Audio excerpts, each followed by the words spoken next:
आपने अक्सर सुना होगा कि कंपनी ने डेटा चोरी कर लिया। फेसबुक ने कहा, आपने कई बार सुना होगा कि फेसबुक ने इतने सारे लोगों का डेटा चोरी कर लिया। वो डेटा का क्या करती है, डेटा का उन्हें क्या फ़ायदा, मतलब किसी की पर्सनल चीज़ है, इसको जान के उसको क्या मतलब है। इसका बहुत बड़ा इनका बिजनेस से फ़ायदा होता है। किसी का डेटा के बारे में मालूम करना सिर्फ एक जन के मालूम करके नहीं होता, उन्होंने बहुत सारे लोगों का डेटा लिया रहता है, फिर उनसे एनालाइज करके उनसे अपना बिजनेस को बढ़ाने के लिए सब कुछ करते हैं। तो इससे एक टर्म रिलेटेड है डेटा साइंस, और डेटा साइंस को डेटा साइंटिस्ट पढ़ता है। डेटा साइंस क्या होता है, आज की इस वीडियो में हम लोग जानेंगे कैसे डेटा साइंस का बिजनेस में बहुत बड़ा यूज़ होता है। डेटा साइंटिस्ट क्या होता है, उसका कैसे जॉब रोल्स होते हैं, इसका इंडिया में क्या सैलरी है, और आपको क्यों डेटा साइंटिस्ट बनना चाहिए अगर आप टेक्नोलॉजी में ज़रा सा भी इंटरेस्ट करते हैं। और सबसे इंटरेस्टिंग बात है कि जो हार्वर्ड बिजनेस रिव्यू उन्होंने ये कहा है, आप इसको पढ़ सकते हैं डेटा साइंस के बारे में। और यूएसए में 2019 के हिसाब से डेटा साइंटिस्ट सबसे हाईएस्ट पेड जॉब है। इसकी एवरेज सैलरी ही कुछ 5 लाख से शुरू होती है। अगर आप बहुत अच्छे हैं तो आपको 1 करोड़ तक की भी पैकेज मिल सकता है। तो इसके बारे में जानने के लिए मेरे साथ इस वीडियो को शुरू से लेकर अंत तक देखते रहिए। So let's begin.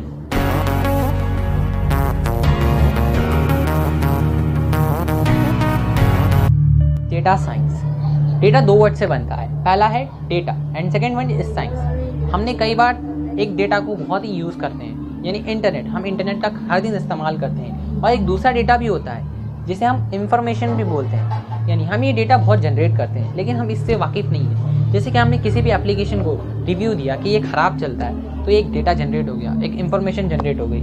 सो हमें डेटा साइंस, हमने डेटा के बारे में मालूम कर लिया, लेकिन साइंस क्या होता है, यानी डेटा का साइंस। डेटा का साइंस एकदम बेसिकली हमें समझे तो डेटा का बिजनेस वर्ल्ड में एप्लीकेशन लाना, यानी उसका यूज़ करना। हमने जो भी डेटा जनरेट किया, अब जो एप्लीकेशन को हमने क्रिटिकल रिव्यू दिया कि ये ऐप ठीक से वर्क नहीं करता, तो कंपनी क्या करेगी, उस ऐप को इम्प्रूव करने की कोशिश करेगी बेसिकली। सो डेटा का यूज़ हो रहा है, हम डेटा का इस्तेमाल कर रहे हैं। इस तरह बहुत सारी कंपनी डेटा साइंस की वजह से ही बहुत ग्रो हो चुकी है। जैसे कि ऊबर, आपको ऊबर का एक फैक्ट जान लेना चाहिए कि ऊबर सिर्फ एक कैब प्रोवाइडिंग कंपनी है, लेकिन जो कार बनाती है, कार प्रोडक्शन कंपनी जैसे फोर्ड और होंडा, उनकी इनकम इस ऊबर से कम है। क्यों? क्योंकि इन्होंने डेटा साइंस के पर ही अपना इतने बिजनेस को ग्रो किया है। आपको डेटा साइंस को एक सिंपल से समझना चाहिए कि डेटा का कमर्शियल यूज़ करना, यानी डेटा का एक यूज़फुल यूज़ करना ताकि हमारा बिजनेस ग्रो हो। चलिए फ्रेंड्स, डेटा साइंस है क्या, उसे हम ऊबर के एग्जाम्पल से समझते हैं। कैसे ऊबर ने इतनी करोड़ों की बिजनेस को ग्रो कर लिया डेटा साइंस की वजह से। आपने डेटा साइंस का एप्लीकेशन अपने लाइफ में कई बार देखा होगा, लेकिन आपने इससे नोटिस नहीं किया। जैसे कि आप ऊबर पे मंडे मॉर्निंग में जो भी जॉब जाते हैं, उन्होंने कैब बुक किया, तो उसी वक्त हमारा फेयर क्यों ज़्यादा होता है। उस वक्त ऐसा डेटा जनरेट हुआ होगा पहले कि ऊबर में मंडे के वक्त बहुत सारे लोग बुक कैब करते हैं। आप ही एक जॉब पे नहीं जाते, कई सारे लोग जाते हैं, उन सभी को बुक कैब करना पड़ता है। तो उस वक्त ऊबर को पता है कि इस वक्त हमने अपना फेयर बढ़ा भी दिया तो लोग इन्फ्लेटेड प्राइस पे भी कैब को बुक करेंगे, क्योंकि मंडे मॉर्निंग में काम पे जाना है। तो इस तरह आपने देखा कि डेटा का यूज़ हुआ। ये तो नॉर्मल बात है, ये सिंपल सा डेटा साइंस का यूज़ है जो हम बिना डेटा साइंटिस्ट के भी प्रेडिक्ट कर सकते हैं। लेकिन डेटा साइंस का सिर्फ इतना ही नहीं, इससे बहुत बड़ा यूज़ है। डेटा साइंस का ऊबर में बहुत सारा यूज़ है, लेकिन मैं आपको कुछ इंपॉर्टेंट टॉपिक्स ही बता रहा हूँ, जो इंपॉर्टेंट एप्लीकेशन ही बता रहा हूँ जो आप नोटिस कर पाए। सो आपने देखा होगा जहाँ पे रिक्वायरमेंट ज़्यादा है वहाँ पे ही कैब्स कैसे अवेलेबल हो जाती है। ये ऐसा कोई है नहीं जो सब कुछ देख रहा है ऊपर से, ये सिर्फ डेटा साइंस का ही कमाल है। डेटा जनरेट होता है, लोग कहाँ से बुक करते हैं ये नोट किया जाता है, यहाँ से लोग बुक कर रहे हैं। जैसे कि मुंबई में लोग कुछ जहाँ पे कंपनीज़ है, जहाँ जॉब्स है, जहाँ पे बहुत सारे वर्कर है, वहाँ पे कैब्स को अवेलेबल कर रही है ताकि लोग वहाँ पे, उन्हें पता है कंपनी को, उनको डेटा से पता चल गया है कि यहाँ से लोग बुक करेंगे, तो इसलिए कैब्स को वहाँ पे अवेलेबल करती है। इसका एक और एप्लीकेशन हम अपनी लाइफ में बहुत बार देखे हैं जिसे हमने कभी नोटिस नहीं किया। जैसे कि हमने अभी कभी भी अपने गूगल पे प्रोडक्ट किया कि हमें शूज़ खरीदने, लेकिन हमने उस शूज़ को गूगल से ख़रीदा नहीं, अमेज़ॉन पे जाके ख़रीदा नहीं, लेकिन हम यूट्यूब पे कोई वीडियो देखते हैं तो वहाँ पे भी कभी कभार वहाँ पे उस तरीके के एड्स आते हैं, शूज़ के ऐड आते हैं। ऐसा क्यों होता है? ऐसा इसलिए होता है क्योंकि गूगल ने आपके जो डेटा आपने जनरेट किया, आपने वहाँ पे जाके सर्च किया लेकिन ख़रीदा नहीं, तो वो डेटा उसने स्टोर कर लिया और आपको वहाँ पे अलग अलग टाइप के वैरायटी के आपको कोई और एप्लीकेशन पे हर जगह दिखाना शुरू कर दिया ताकि आप उस चीज़ को खरीद सकें। अगर डेटा साइंस नहीं होता, फिर अगर हमने कोई भी प्रोडक्ट सर्च किया फिर वो हमें कभी नहीं दिखाता, हमें कोई भी एड्स दिखाते। जैसे कि मुझे मोबाइल ख़रीदना ही नहीं है तो मुझे मोबाइल के एड्स आएंगे तो फ़ायदा क्या होगा? लेकिन अगर डेटा साइंस का इस्तेमाल होगा तो डेटा साइंस कंज्यूमर को टारगेट करता है। हमने ये चीज़ें सर्च की, मुझे चाहिए फ़ोन, तो फ़ोन की जितने भी ब्रांड्स के एड्स है गूगल हमें दिखाना शुरू कर देगा, जिसकी वजह से कस्टमर टारगेट हो रहे हैं। सो डेटा साइंस की वजह से जो कंपनी का प्रॉफिट बहुत बढ़ जाता है। हमने नेटफ्लिक्स का भी रिकमेंडेशन देखा होगा। नेटफ्लिक्स हमें उसी टाइप की वीडियो दिखाता है जो हमें पसंद है। वो ऐसा कैसे करता है, हम जो चीज़ नेटफ्लिक्स पे कभी भी सर्च किए होंगे उस टाइप के वो डेटा स्टोर हो गया होगा, इस वजह से आपको नेटफ्लिक्स रिकमेंडेशन दिखाता होगा। अगर आपके पास नेटफ्लिक्स अकाउंट है तो आपके जो नेटफ्लिक्स अकाउंट है जो आप में रिकमेंड कर रहा है इस टाइप की वीडियो देखे, अगर आप दूसरे का नेटफ्लिक्स अकाउंट देखेंगे वो अलग होगा, क्योंकि सबके व्यू अलग है, कुछ अलग तरीके को देखना चाहता है, सबका डेटा स्टोर अलग अलग तरीके से हुआ होगा, तो डेटा हमें जो रिकमेंडेशन है वो भी अलग होगी।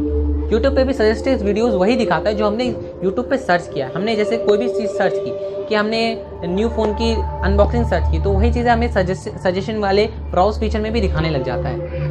दोस्तों आपको अब तक का कुछ नॉलेज, जो ओवरव्यू नॉलेज है डेटा साइंस के बारे में मालूम हो गया होगा कि डेटा साइंस लोगों को, कंज्यूमर को कैसे टारगेट करता है और बिजनेस को ग्रो होने में कैसे हेल्प करता है। इसी डेटा साइंटिस्ट अगर आपको बनना है तो आपको दो चीज़ों में बहुत इंटरेस्ट होना चाहिए। पहला, आपको मैथ्स और स्टैटिस्टिक आपका इंपॉर्टेंट और इंटरेस्ट होना चाहिए उसमें। अगर आप डेटा साइंटिस्ट बन गए तो आपको दो फील्ड का मज़ा मिलेगा। जैसे कि हम लोग 10th में जाते हैं, 10th के बाद हमें एक स्ट्रीम को सेलेक्ट करना पड़ता है, हमें साइंस, कॉमर्स, आर्ट्स चीज़ों को सेलेक्ट करना पड़ता है या फिर अपना वर्क स्टार्ट कर देना पड़ता है। ज़्यादातर बच्चे साइंस लेते हैं, कुछ बच्चे कॉमर्स लेते हैं और कुछ लोग अपना आर्ट्स लेते हैं। लेकिन अगर आप डेटा साइंटिस्ट बने तो यानी आपको साइंस और कॉमर्स का दोनों का मज़ा मिलेगा, क्योंकि अगर आप डेटा साइंटिस्ट बन गए तो आपको टेक्नोलॉजी और बिजनेस का दोनों का ज्ञान मिलेगा, दोनों चीज़ों को सीखने मिलेगा। डेटा साइंटिस्ट अगर आप बन गए तो आपको बहुत मज़ा आएगा। डेटा साइंटिस्ट करने के बाद आपको बहुत सारे जितने भी डेटा है, मैं छोटे बिजनेस की बात नहीं कर रहा हूँ, बड़े बिजनेस की जो डेटा है, छोटे बिजनेस में अगर कोई भी डेटा कितना बड़ा होगा, छोटे बिजनेस में यानी ये प्रोडक्ट नहीं चल रहा छोटे बिजनेस में तो उसे मालूम होगा नेक्स्ट टाइम से वो नहीं लाएगा। लेकिन बहुत बड़े बड़े बिजनेस जैसे गूगल, फेसबुक, इनका बहुत डेटा आता है, यानी उनके इस ऐप में ये प्रॉब्लम्स है, इस कैमरे में इस तरीके के फीचर्स चाहिए, गूगल को इस तरह का फास्ट होना चाहिए, गूगल को सेल्फ ड्राइविंग कार में इन सभी चीज़ों की ज़रूरत है। यानी बहुत बड़ी बिजनेस का आप समझ गए होंगे कि बहुत डेटा होगा। तो उन सभी डेटा को हमें एक्सेल में डेटा एंट्री का आप नाम सुने होंगे, तो जो छोटी बिजनेस के लिए सब चीज़ें, लेकिन बड़े बिजनेस के लिए डेटा एंट्री बिल्कुल भी मायने नहीं रखता। बड़े बिजनेस के लिए डेटा साइंस आ गया है, डेटा साइंटिस्ट बन रहे हैं। तो डेटा साइंटिस्ट को बड़े बड़े बिजनेस के जितने भी डेटा है सबको एनालाइज करना पड़ता है, उनमें से बड़े बड़े मुद्दों को बाहर निकालना पड़ता है और एंटरप्रेन्योर जो बिजनेसमैन उन्हें बताना पड़ता है कि इन चीज़ों पे वर्क करिए ताकि आपका बिजनेस ग्रो होगा। यही काम है डेटा साइंटिस्ट का, इसलिए डेटा साइंटिस्ट की बहुत बड़ी डिमांड है। अगर आपने समझ गया डेटा साइंटिस्ट होता क्या है, लेकिन आपको ये भी मालूम होना चाहिए कि डेटा साइंटिस्ट आपको क्यों बनना चाहिए। तो पहला रीज़न, ये बहुत ही डिमांड में है। दूसरा रीज़न, ये बहुत हाईली पेड है और इसमें बहुत सारे रोल हैं। जैसे कि कुछ मेजर चीज़ें मैं आपको डेटा साइंटिस्ट की बताता हूँ। अगर आप डेटा साइंटिस्ट बने तो एक पहला रोल है आप डेटा साइंटिस्ट बन सकते हैं, दूसरा है आप डेटा एनालिस्ट बन सकते हैं और तीसरा है डेटा इंजीनियर बन सकते हैं। और इससे कई बहुत सारे रोल है, बहुत डाइवर्स रोल है। अगर आप डेटा साइंटिस्ट बनेंगे तो अब आप डेटा साइंटिस्ट के बारे में एकदम डीप नॉलेज जानेंगे तो आपको पता चलेगा। क्योंकि ये बहुत डिमांड में है तो कंपनी भी डेटा साइंटिस्ट को बहुत ही हाईली पेड कर रही है, बहुत ज़्यादा पैसा दे रही है, क्योंकि डेटा साइंटिस्ट की वजह से कंपनी का बहुत ही प्रॉफिट हो रहा है, जैसे हमने गूगल के एग्जांपल में देखा। डेटा साइंटिस्ट को एवरेज सैलरी 5 लाख से शुरू हो रही है। अगर आप, और ये सैलरी आपके स्किल्स पे डिपेंड करती है और कुछ और फैक्टर्स पे भी डिपेंड करती है, जैसे आपकी लोकेशन पे डिपेंड करती है। अगर आप मुंबई और मेट्रोपॉलिटन सिटीज़ जैसे में रहते हैं तो आपका हाईली जो स्टार्टिंग इनकम है वो पहले से ही ज़्यादा होगा। अगर आप कुछ ऐसे एरिया में रहते हैं जहाँ पे जो मेट्रोपॉलिटन सिटीज़ नहीं है तो आपका कुछ कम हो सकता है। लेकिन अगर आप स्किल्ड है, आपकी स्किल बहुत अच्छी डेटा साइंटिस्ट की, तो आपके स्किल के हिसाब से आपको बहुत पैसा मिलेगा। आपकी इनकम 1 करोड़ तक भी जा सकती है, ऐसा रिसर्चर्स का, ऐसा जो बिजनेसमैन का मानना है। और डेटा साइंटिस्ट की ज़रूरत है क्योंकि डेटा साइंटिस्ट की वजह से बिज़नेस को बहुत हेल्प मिल रहा है। डेटा साइंटिस्ट की वजह से लोग, बिज़नेस जो एंटरप्रेन्योर है वो उन्हीं कंज्यूमर को, उन्हीं कस्टमर को टारगेट कर पा रहे हैं जिन्हें उस चीज़ की ज़रूरत है। यानी मुझे मोबाइल चाहिए तो मुझे उस तरह के एड्स, मुझे उस चीज़ों के बारे में मालूम पड़ेगा, तभी तो मैं उन चीज़ों को ख़रीदूँगा। और डेटा साइंटिस्ट की वजह से दुनिया को भी हेल्प मिल रहा है। डेटा साइंटिस्ट की वजह से मेडिकल वर्ल्ड में रेवोल्यूशन आ चुका है। डेटा साइंस की वजह से हम पहले से पता कर सकते हैं किसी एक ट्यूमर है, ट्यूमर से कितने टाइम से पहले ट्यूमर का जो पेशेंट है जिंदा रह सकता है। ऐसे कई सारी चीज़ें जो डिफ़िकल्ट चीज़ें हैं उन्हें डेटा साइंस ने बहुत ईजी बना दिया है और कई सारे लोगों की जान बचा रहा है। अगर आप डेटा साइंटिस्ट बनने में आपको ज़रा सा भी इंटरेस्ट है तो ज़रूर इसके बारे में जानिए। इसके बारे में बहुत सारे लंबे लंबे कोर्सेज कई सारे लोगों ने बनाए, यूट्यूब पे भी मैंने देखा कई सारे लोगों ने बना के रखा है, और मैं सच बोल रहा हूँ कि उन्होंने बहुत अच्छा कोर्स बनाया। आप ट्राई ज़रूर कीजिएगा। डेटा साइंटिस्ट बनने में आपको कुछ भी नहीं चाहिए, कुछ स्किल्स की ज़रूरत है। इसके लिए मैं एक नेक्स्ट वीडियो बनाऊँगा। अगर आपको वीडियो आपको चाहिए तो मुझे कमेंट सेक्शन में ज़रूर बताना। कुछ सिंपल स्किल्स मैं बता देता हूँ। आपको प्रोग्रामिंग आना चाहिए, लेकिन अगर आपको टेक्नोलॉजी में इंटरेस्ट है तो ये चीज़ आपको बिल्कुल भी बोरिंग नहीं रहेगी। आपको कभी ज़िंदगी में काम ही नहीं करना पड़ेगा अगर डेटा साइंटिस्ट है और आपको टेक्नोलॉजी में इंटरेस्ट है।